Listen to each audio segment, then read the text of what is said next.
Welcome back to the Two Stewards Show. My name's Mark, and I'm here with Brent. Hello, everybody. Hi, Brent. Yeah. Mark. And we are excited to have another guest on this time. We've got a special guest. It's Jeff Booth. And we've talked about his book previously, The Price of Tomorrow. And we're just, right there you go, Brent. Thanks. And I think I got one on the shelf here as well. We want to dig into. I'm halfway through this book for the second time, so I still don't know all the answers, but there's a lot. We're going to try and find some of the answers. So we're going to talk a little bit about Bitcoin, about deflationary technology. We talk a lot about inflation on the show, and the evils of inflation in our debt system, and we have talked a little bit about how the government kind of through debt takes the gains that we would have in technology and kind of negates them. And, but I think Jeff will probably do a better job of explaining that than we can. So, Jeff, what, can you give us, the 3-minute synopsis of who we are, where you came from, what you're doing now? I'm a technology entrepreneur. I've built numerous companies in technology and been in technology for a long time. In fact, leading technology, I built a company in Canada that at one point was worth $500 million called Build Direct. At the height, we were one of the leaders in AI in Canada at the time, and through that experience, I was always nagged. It was nagging me that why aren't prices falling globally? So I couldn't square that circle. And that's why I wrote the book, The Price of Tomorrow. And I wrote the book for my kids because I could foresee the world that they would grow up in, if we didn't change our operating system of the world. And even in that book, there's only a paragraph at the end about Bitcoin and what it could possibly do. We'll get into that a little bit now, or in the podcast on why. But from there, I decided to essentially challenge Bitcoin, take the other side of it. How could this be what it is? And through the learning of what I found out from there, I realized it was the transition of a system from one system that could not work for our world to a new system. And then through kind of a path there, I decided to focus all my energy in building on top of Bitcoin. And so now I run probably one of the leading VCs, venture capitalist firms, building on top of Bitcoin. So we're investing in the future and everything that's coming, a lot of stuff that people have no idea that's coming today.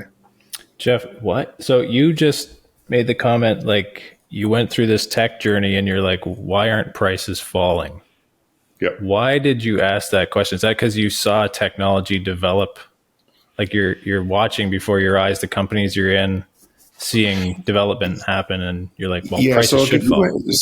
So this went on for me for 10 years while I was building that company. So 10 years before I wrote the book, I was talking about this to anybody who would listen. In fact, I talked about this with Trudeau and many of the cabinet. Did he listen? Before. Obviously not. Okay. In fact, a bunch of their cabinet and him had my book before it was released, and ironically, then Polyev did before he was leader of the opposition, but he took it seriously, and we talked often about what a world will look like and what's going to happen from this, and a lot of that I probably came into, and he was very curious, and he dug deeper and deeper and deeper, and that's actually what's built his platform.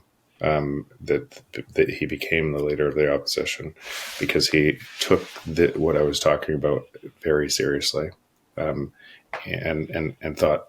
So we'll see what ends up happening here, but all of this, you can say, because I was inside the technology industry, both US and Canada, at the very highest levels, I was also in all of the conversations at the highest levels. And so but I was talking about it for 10 years prior, and I was so our first technology that we built which was a international global logistics platform that did bin packing, weighing, cubing algorithms to be able to, where things should be loaded, how they should be loaded, how they should transfer from ship to truck, or rail to truck, or ship to rail to truck, and all of the calculations to be able to understand that. And that technology took us almost 3 years and about $5 million to create in the late 90s. And then 5 years later, it was pretty much free. So, but I realized it wasn't just that technology. So all of the developers I had hired and it wasn't just that technology. That was happening with all my friends. That was happening with Google. That was happening with Shopify. That was happening in every one of the companies that I was very involved in. Amazon. It was happening. It was happening in energy. It was happening in mining. It was happening everywhere. And as I talk to people, if I joke around, if you were my friend at that time, you didn't want to be my friend because I couldn't stop talking. and no one would listen. It was and you'll find out as we go through this on this talk why it's so hard, but no one would listen. And so you could see the world getting worse and worse and worse out of the same thing that should make it better and better and better. And so I realized where we were going to go there. And that's why I decided to write the book. Okay. Wow. Interesting. So you're in this world of tech, you're spending all this time and energy and money, building new technologies that become irrelevant shortly thereafter. That's what I'm hearing, right? Like, or not irrelevant. They become cheap because anyone can build. Let's not use irrelevant. Because they're valuable. Very relevant, valuable. Yeah, very relevant. But let's start with this because if you're starting from the existing financial system and the existing financial system is stealing your energy and driving inflation, you kind of ask, where does that come from and why? But if let's start on the other side of the ledger. Let's just start on first principles. And what I'm going to say here, there is no refute for, and all of your audience it'll create some conflict for them, but it's a first principle. The natural state of the free market is deflationary. And so so you nod. And so start there. No, don't start where you are. Start there. And if you nod there, and first, if somebody isn't nodding, you could ask yourself an additional question to be able to make sure. And do you use things that give you less value? No. Right? No. We choose things in our lives that gives us more value. And entrepreneurs try to solve those problems. And so as we use things that give us more value, prices fall. And the only reason prices wouldn't fall is if something was stopping prices from falling or entrepreneurs weren't giving us more value. And if entrepreneurs weren't attacking industries to give us more value, they would fail. So the natural state of the free market is deflation. In economics terms, what they call that is prices fall to the marginal cost of production. So we're going layers deep in here. So the marginal cost of production of your calculator app on your phone is a line of code. It's zero. Yeah. And that's why your calculator app costs zero. And if you ask where we're going, what's the marginal cost of production of a line of code created by other lines of code, AI? Zero. Why AI will be zero, unless it's regulated to try to scare you to make a monopoly. But if it's regulated, then it's not a free market. It's not a free market. So the natural state of the free market is deflation, and we're just going down lower and lower into this kind of thing that people should know. It's all around them. And then if you added technology to that, which is just an entrepreneur's invention, right? It's just a naming convention for inventions we deliver, which is in the free market as well. Then if you added technology to that, and that technology was moving exponentially, then that means the world should have exponential deflation in a free market, because all we do all over the world is we try to gain more value. I'm not saying all we do, but in economics, we try to gain more value, and we trade with people all over the world. So under that system, prices would get cheaper and cheaper, and a lot cheaper for the entire world for forever. It would be many things that we take for granted today or that we believe because we live in a different operating system would totally shatter. Many things would look like the oxygen you're breathing right now. Why is nobody charging you for it, even though it's the most valuable thing in your life? So that is the world you should live in. And this is what I was trying to kind of discover in the book, or I discovered, and anyway, I wanted to lay out a path on why that was so hard to see, because we measure a system from the system. And so something outside the system is impossible to measure. So when Galileo looked up at the stars, he had an advantage to everybody else that was looking at them. He built a telescope. And so he looked outside the system while everyone else was looking from within the system. And remember what it looked like? Well, you wouldn't remember, but if you read about what it looked like for Galileo at the time. Mark might remember. He's the Catholic Church. But again, and it tells you system problems can't be seen from within the system. So now you're living in an inflationary system, and we've already recognized that the world should be a deflationary system. As the prices fall, the productivity rising is prices falling to you. Right. And you say that happens forever because technology like growth compounds on itself. Like once we have a calculator app, we don't need to develop it again. Exactly. And everything on top of that keeps on, it moves faster and faster and faster. So that today I estimate it's impossible to measure a counterfactual, but I estimate that today in that world, we would be, every single person on the planet, all 8 billion of us, would be getting richer by 5% a year, even if you did nothing. Right.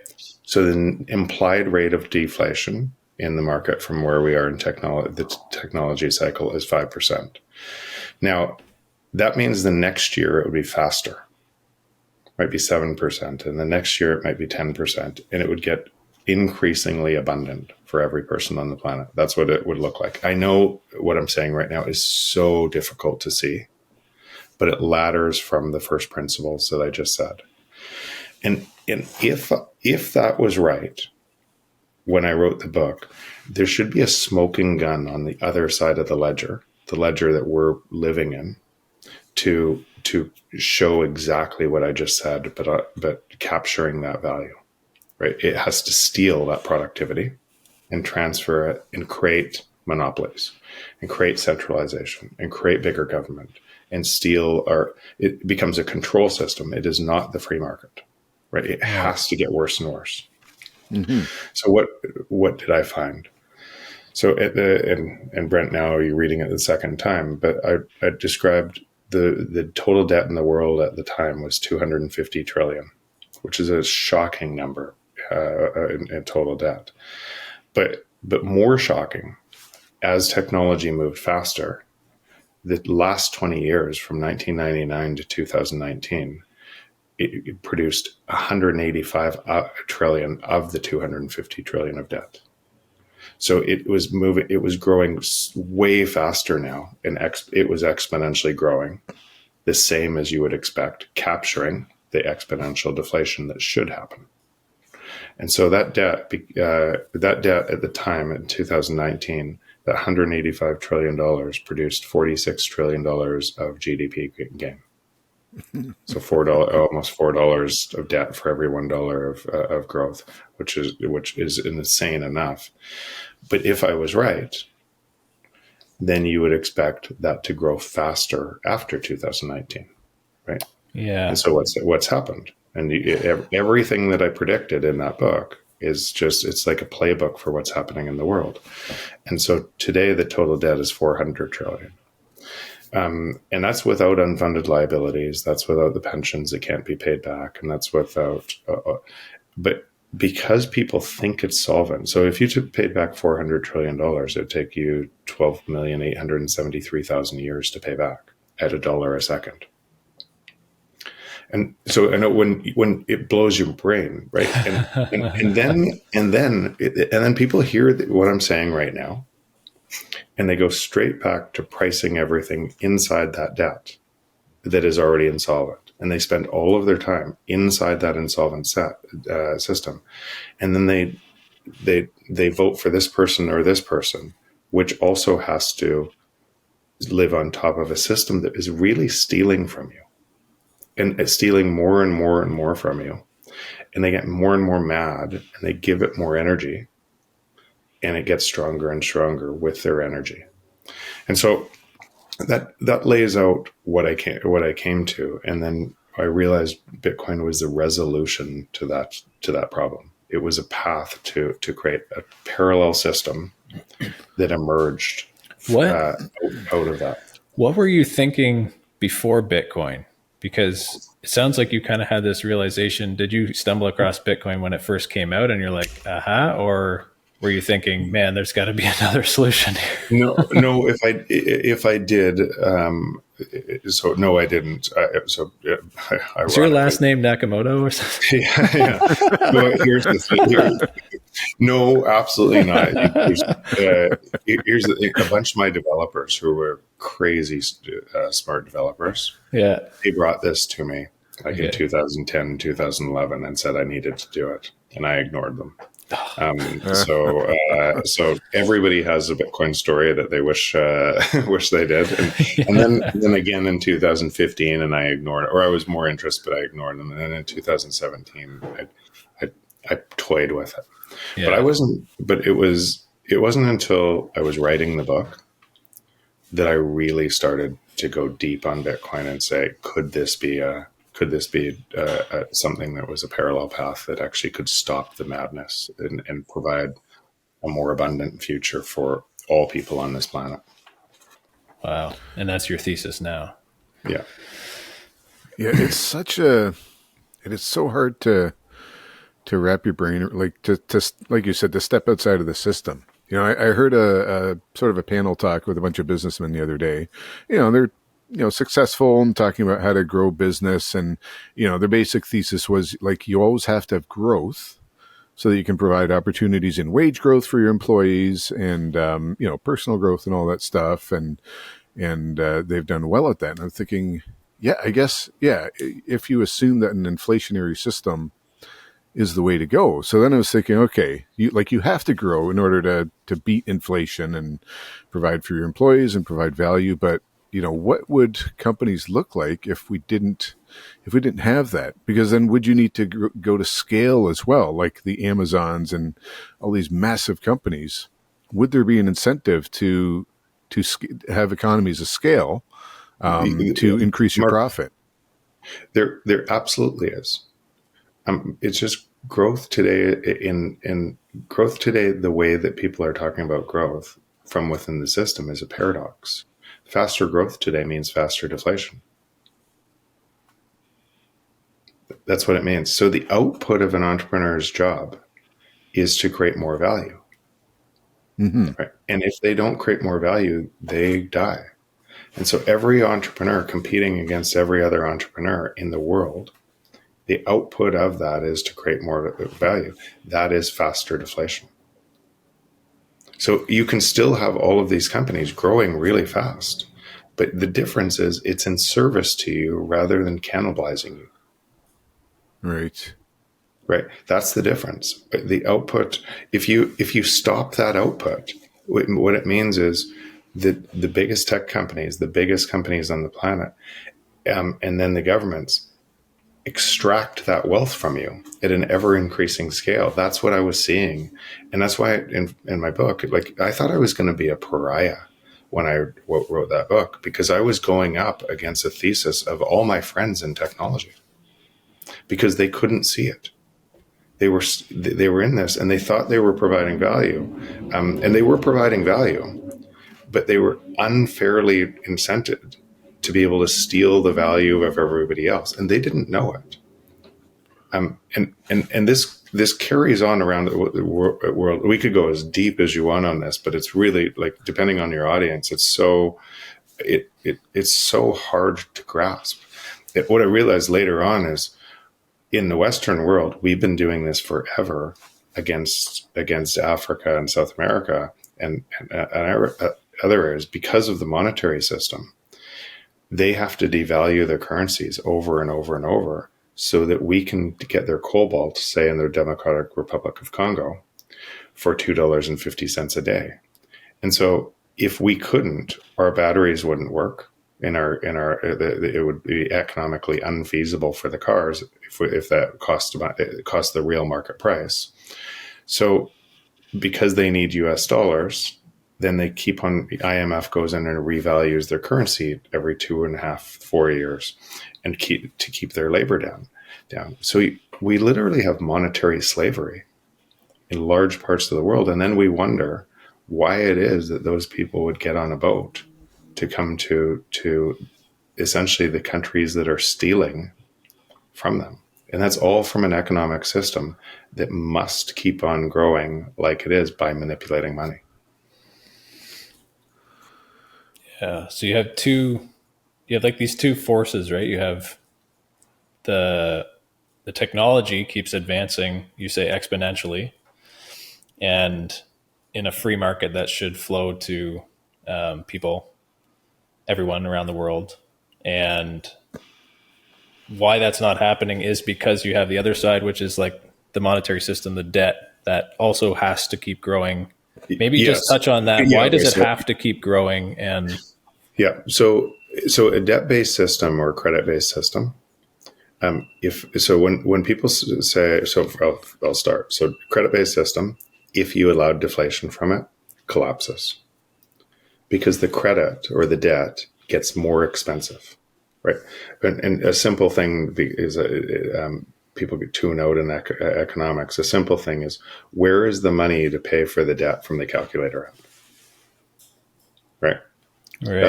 That's why. So the debt in real terms against the things that get more valuable gets more expensive and collapses.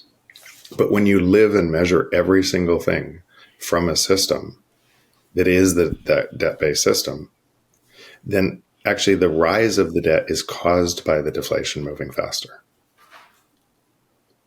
It's tethered. It's the same thing because every time a calculator app goes to free, every time that productivity goes to free, you have to capture more and more value out of this because you have to make other things go up more, houses, right, food, and then as AI moves into food and makes that cheaper, and robots move into food and makes that cheaper and removes more labor, you have to capture more things, and you have less things to capture, right?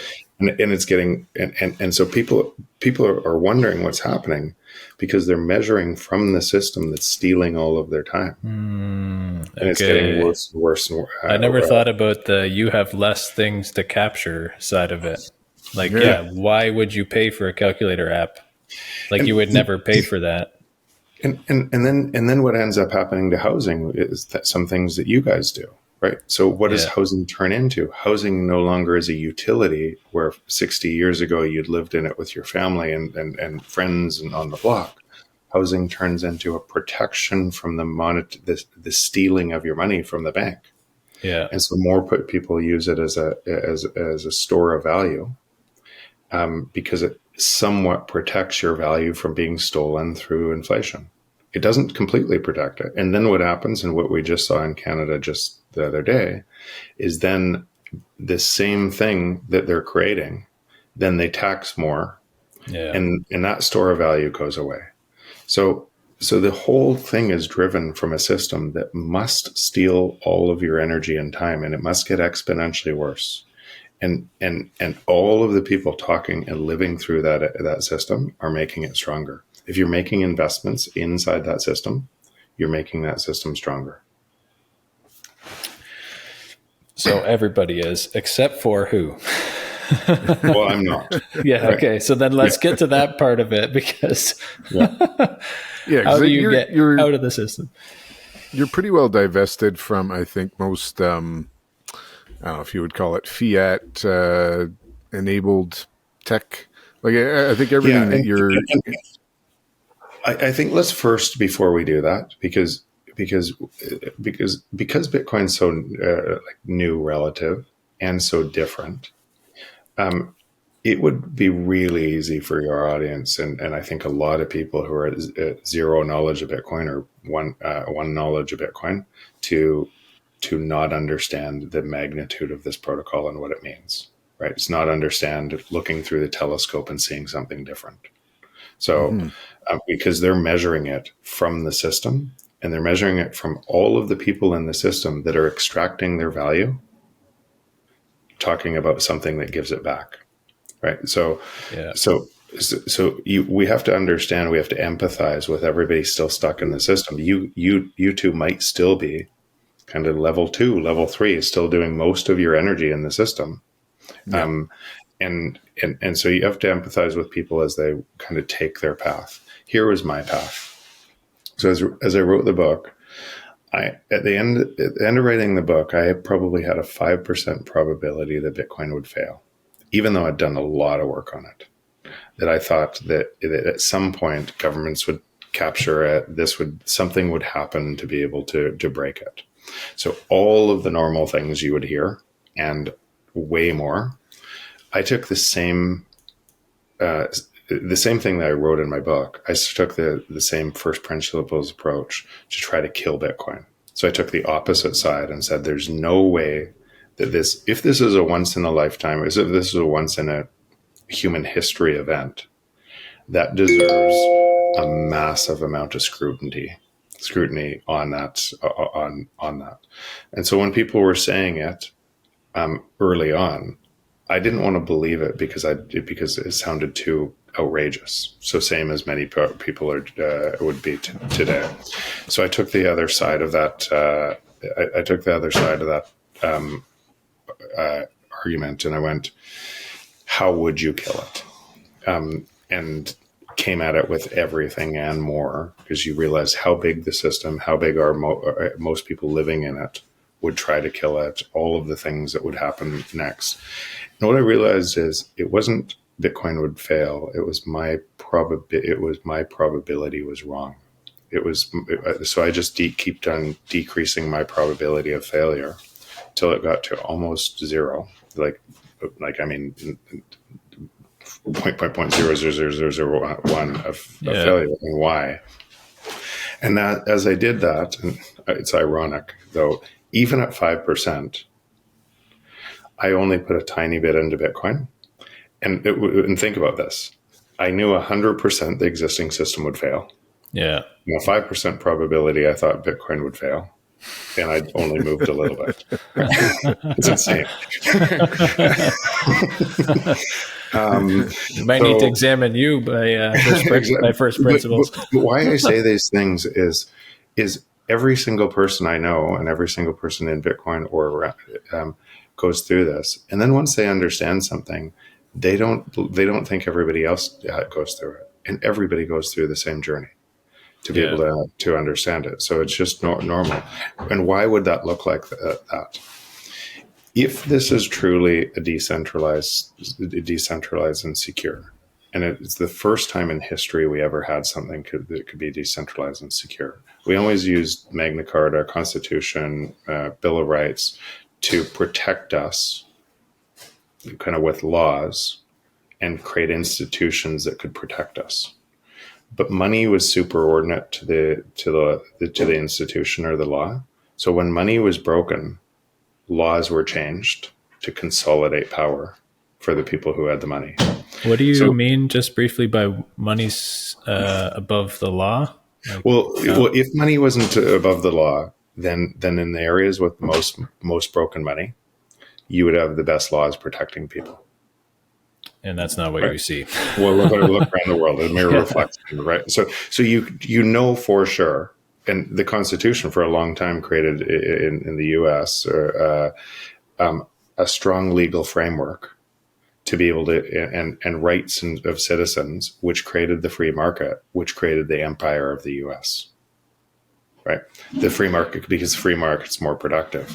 And you can see right now that's eroding and it's getting captured by money, and then laws are changing to protect money. And it's now you ask yourself, where is the US comparative to Democratic Republic of Congo, for instance, on that path? And where is Canada on that path? And you can see what used to protect us, how we think about governments today, what 50 years ago compared to today, what used to protect us now prey on us. Right. And it's getting worse and worse. That's so the function of that is getting worse because of what I just said. So now if you had something decentralized and secure, like I said, and in 5,000 years of human history, we'd never had it, something like that. Then all of our priors, all of our previous beliefs, everything, would not have this information in it. And winners write the history books. And what would it look like? What would it look like if what would it look like if the world was always deflationary in nature, just at a slower rate because technology was moving slower? And then but if you could skim off a little bit of money, 2%, 1% as they go, then what it would mean is you would steal productivity from every person first in your nation, or if you could do it around the world, you could do it to all populations, and you could skim off a little bit of what they should have and to keep it for yourself. And you would grow, in that case, your empire because they wouldn't see it, right? You'd grow your military, you'd keep growing at the expense of that stolen productivity. And then as it got later and later in that, as it got more and more theft, then the only way to keep power on that system would be to divide your nation and make an enemy within your nation. And it's that person's fault or that group of people's fault. And then you would consolidate power and remove individual rights and freedoms. And then the only way to keep power, because people would be getting poorer and poorer and poorer, the only way to keep power would be to create another enemy outside your borders. And then you would go to world conflict. And then after world conflict, the country who won, or the nation who won, would reset currency on new terms. And then say, we promise not to do it again. And it starts again. Right. The entire human history of all war has that feature in it. And it's all because of the same thing I just described. It's always been deflationary. It's never been inflationary. It's the free market has always been that. It's more productive.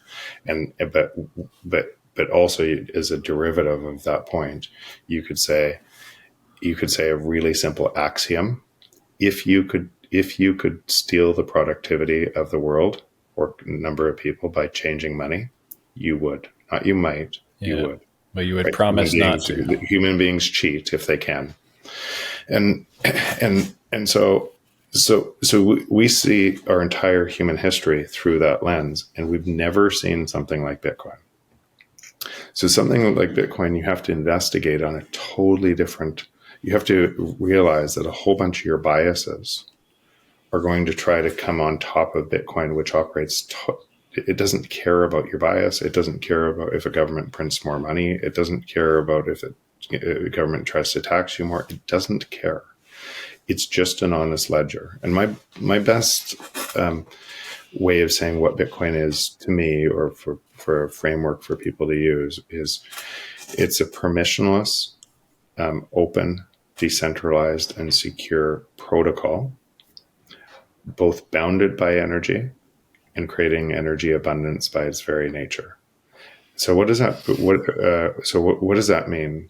And what would that mean? So if you measure in Bitcoin, because it's tethered to energy and it's decentralized and secure, and anybody can do it. You don't have to ask your government. You don't have to ask anyone. It's permissionless. And it's objectively decentralized and secure, and it gets more decentralized and secure every year, and stronger and stronger. So if you measured in the system that was showing the productivity rate flowing to you, what would you expect from that system? And what you would expect is not Bitcoin to go up. What you'd expect is all prices forever to fall against it. Yeah. And so when people are measuring Bitcoin and they're moving it, so in Canadian dollars or US dollars or Turkish lira, or I would ask people after this podcast, after you listen to this podcast, just go onto Google, go Bitcoin price Canadian, then take it to the max, and you'll see Bitcoin's touching on all-time highs, right? In Canadian dollars. Now, instead of saying Canadian dollars, say Canadian pieces of paper, because it'll make it more real. I'm actually not joking. It'll make it more real. Okay. Say it out loud. Canadian pieces of paper, and then do the same calculation in Turkey, and because when we laugh at that, when we're living in the system, pricing Bitcoin within our system dollars, we'll laugh at that. We don't take it as seriously as I'm actually meaning. But then take it in Turkish lira, and see how many pieces of paper in Turkish lira it costs to buy things. So one Bitcoin is $88,237, or not dollars, Canadian pieces of paper. Yeah. And now do it in Turkish lira. Oh, I got to find that one on this big long list.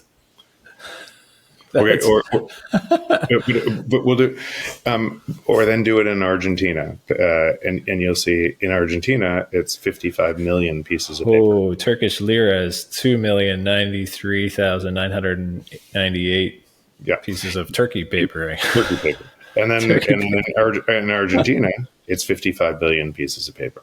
And then ask yourself this, and if you believe in your piece of paper in Canada. Do you think there's a bunch of people in Turkey and Argentina that believe in their piece of paper? And the answer is yes. And they're pricing their world. If they're living in that world, they're pricing in a world that's creating scarcity everywhere because more pieces of paper and prices are going up. And so if you're measuring in that world, your world is going to get worse and worse and worse. And it doesn't matter who you are in that, because the system is stealing from you at a greater and greater rate, and things are going to seem very confusing. And if you're measuring from Bitcoin and you're promoting essentially the honest ledger, your life will get better and better and better.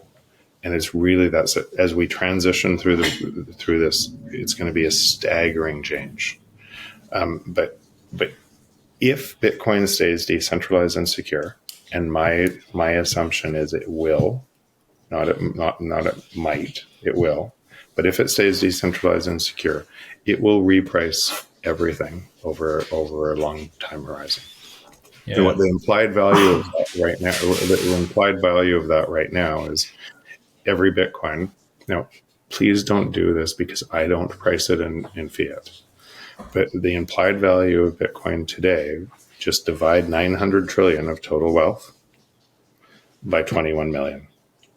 And that's the implied value if it stays decentralized and secure. That's what each Bitcoin would be worth. By the time you get there, two things will happen. It won't be a 900 trillion of global wealth because this existing system that you're measuring everything in needs to have 2 quadrillion, then 4 quadrillion, and then it has to increase the money supply. So that call it 46 million per Bitcoin would have to double and double and double, because life will get way more expensive from this system. From the new system, the other side of this is technology is moving faster and faster, or moving exponentially. So what that means is the purchasing power of each Bitcoin, even without what I just said, increases exponentially over time because prices get cheaper in relation to it.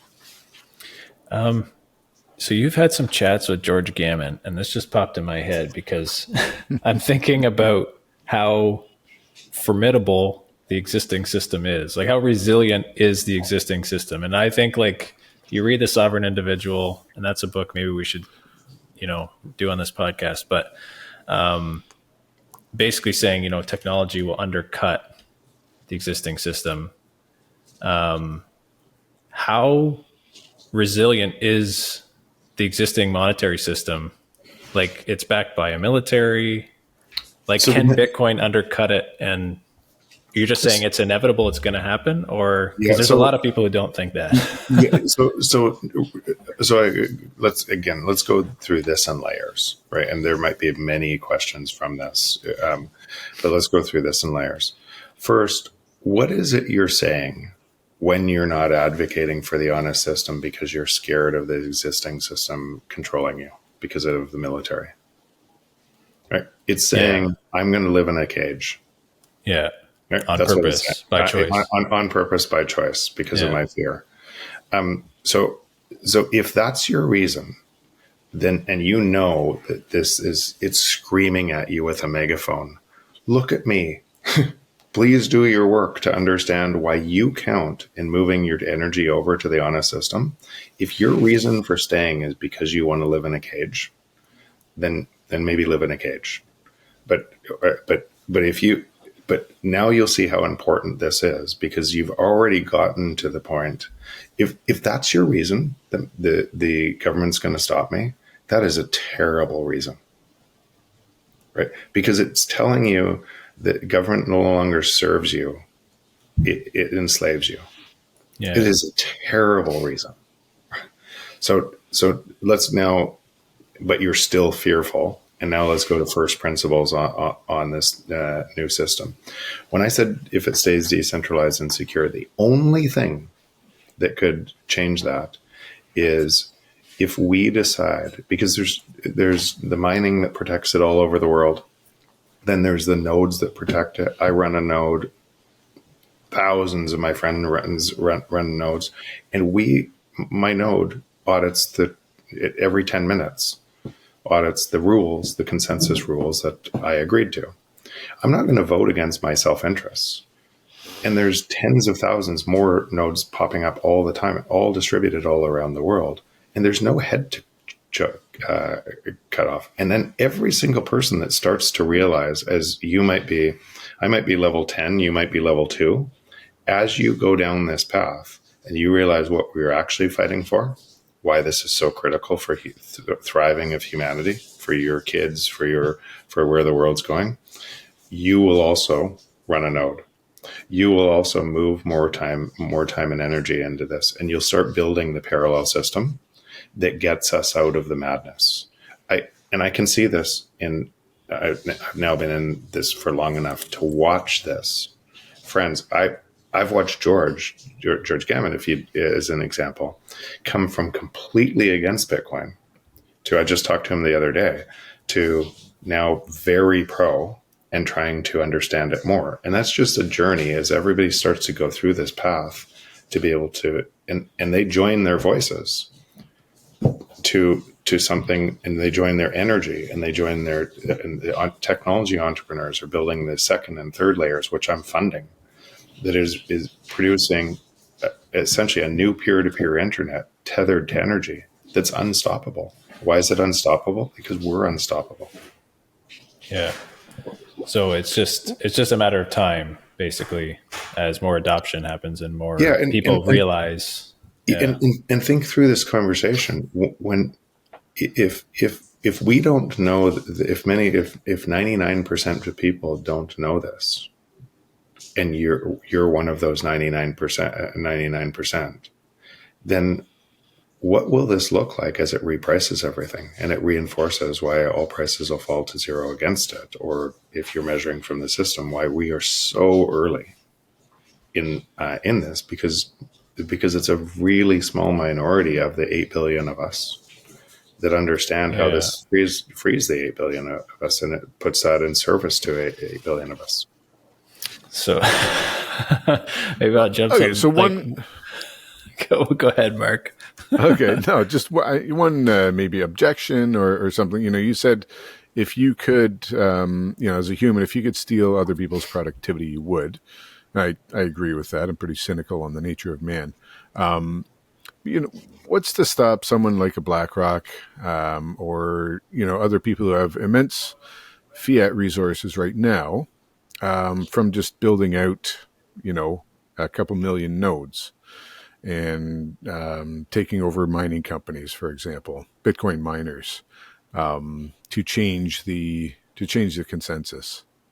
So let's use that. If those nodes kind of came from a centralized actor or something like that, or you could coordinate at that rate, what would happen if those nodes voted for a different consensus, like that? It would split the chain, just like Bitcoin Cash did. Yeah. And because the other nodes would not do that, and then that chain, that essentially dishonest chain, would go to zero, just like Bitcoin Cash did, right? And so you don't want chain splits and everything else, but what every single Bitcoiner would get is Bitcoin in that and Bitcoin in the other on a chain split. And then they would move their energy to the one that they thought was right. And what we saw through 2017,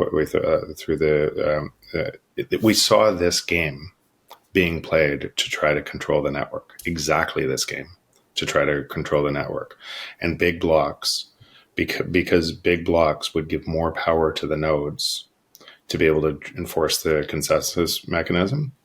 And what it proved to you is the honest chain wins. Right. And then nobody wanted to mine the big blocks, and it got less and less as it got centralized. It got less and less attention, and look at it where it is today. And so that's why you would see it coming. And why I say that, Mark, specifically, is because when you're not deep enough on this, and I'm glad you asked the question, because so many people aren't. They don't know the power of knowing this information. Like, if Galileo looks up the stars and that's the truth, then eventually the world finds it, right? And there's too many people that know the power of decentralized and security, and we're on the watch for it all the time. Yeah, it's interesting you bring up truth. Like, we've been kind of talking about that quite a bit. Having, there is truth, absolute truth that we believe, and if you just don't see it, you can be living in a lie, right? For the longest time. Yeah. So I wrote an article called "Finding Signal in a Noisy World." I don't know if you guys have read it. Yeah. But it became one of the highly referenced pieces in this space because of that. And I use money as information as an example there, because we don't want more money. We want more of what we think money provides us. So some people, it's if I want money for legacy for my family, some it's so I can travel, some it's so it's a nice car, but it's always the things money means to us instead of the pieces of paper. If that's true, which it is true, you can verify, like you can look at it, then money is just information. And it's important information, but it also means if you have misinformation and money, if governments are making more money, creating more misinformation, then you have misinformation everywhere in society, because everybody's measuring through that misinformation that the governments are actually creating, and then telling you those people over there, those are people providing misinformation. It would have to look like that inside a system of misinformation. Yeah, so you're trying to put out a signal, hey, I value this good or service at this price, and Mark has his signal and I have mine, but what you're saying is those signals get muddied in the current monitors. But it's worse. The system has to control you. So Mark, before we started to talk a little bit about AI, and so I'm on the leading edge there. I'm actually creating an AI avatar myself, or Jeff Booth Jr., we call that knows everything I know, and can get better and better over time as I feed it information. Now it's still early in this process on that. It's okay, but it's certainly, I wouldn't want to put it on this podcast. But it's also what it would have been a year ago compared to what now. It just blows your mind what's possible and how fast. So we are talking to the real Jeff Booth right now. We are talking to the real Jeff Booth. Okay. But next year you wouldn't know. But actually, Brent, I'm not kidding. Yeah, that's crazy. Next year, remember, this is moving exponentially. Next year, you might not know. That's crazy. And then if you didn't know, then all of these centralized honeypots of your information are attacked like crazy, right? Where we are going here, it is so staggering, dangerous if you're consolidating that wealth and controlling us, and so much of an opportunity if you're letting it flow to us, and so because it will merge with robotics. And it won't merge with just the robotics that you think, humanoid robotics. It will merge with robotics of every different various type that you can't even think of today, to do things you can't even imagine today, which will be smarter than all of us. Or you don't have to, that scares people, but it will be able, I don't think about AI in that way. I think about us being the supercomputer if we allow the prices to fall. That makes sense. So we're the people that innovate. We're the people that create this. We're the people that always see the insights. I'm not sure if AI will be ever able to do that. It's kind of, I believe that's actually part of our consciousness, that we're able to do that. But these will be so good at doing most things, and as we move them to robots that can do all the physical things too. If you concentrate that power to control us, then we won't innovate. They will control us. Right. So what would you say to young people then? That's maybe... I would say learn why. Yeah, so learn why Bitcoin is so important, number one. So, and the industries that... the world is a ton of problems right now, tons of problems. What entrepreneurs do, and what if you want to work for an entrepreneur, you want to work on something, go to where skate to where the puck's going, not to where it was, and so this new emergence of where we're going creates staggering opportunities because it rips down a whole bunch of where we are, and so I'm. Again, where we're funding companies and how positive I am on this future, it's staggering. But you have to move your energy into that system to see how powerful it is. And if you're trying to say, where do I get a job, like it's been the last 40 years, many of those jobs are going away. Yeah. See, we talked to another Bitcoiner, and his advice was kind of like, the values of hard work and saving your money are still valid, and those are something to pursue, but you want to save in an optimal savings technology called Bitcoin, but add value to the economy, right? So he's saying jobs like the trades, right? Where you go in, you be a plumber or you mow the grass, like you're actually doing something, you're adding value. What would your perspective be on that? So the trades, and probably why he says the trades is because today, the trades haven't been attacked by robotics, right? There is, and more people went into white collar jobs and more information jobs and more inside this system.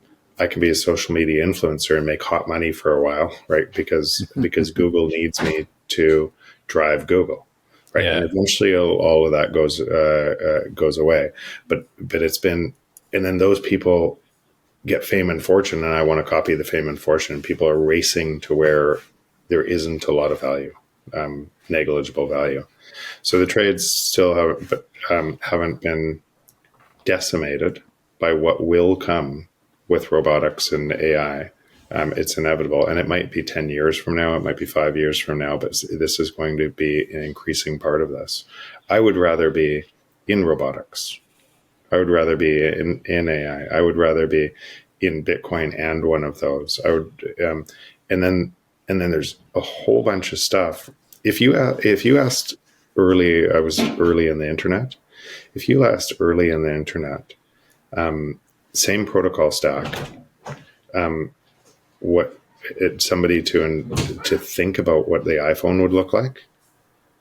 Remember, it came from the same protocol stack. We can't even imagine what's possible on the new tools that give us the possibility. And so what I would encourage people, if you're younger, to start living more of your life, start understanding Bitcoin and understanding some of the things that are coming on top of it, because it'll give you a total new appreciation for where you can provide value. I just think like not everyone's a robotics engineer or AI programmer or anything like that. So I guess if you have a better understanding of Bitcoin, you can find a path forward.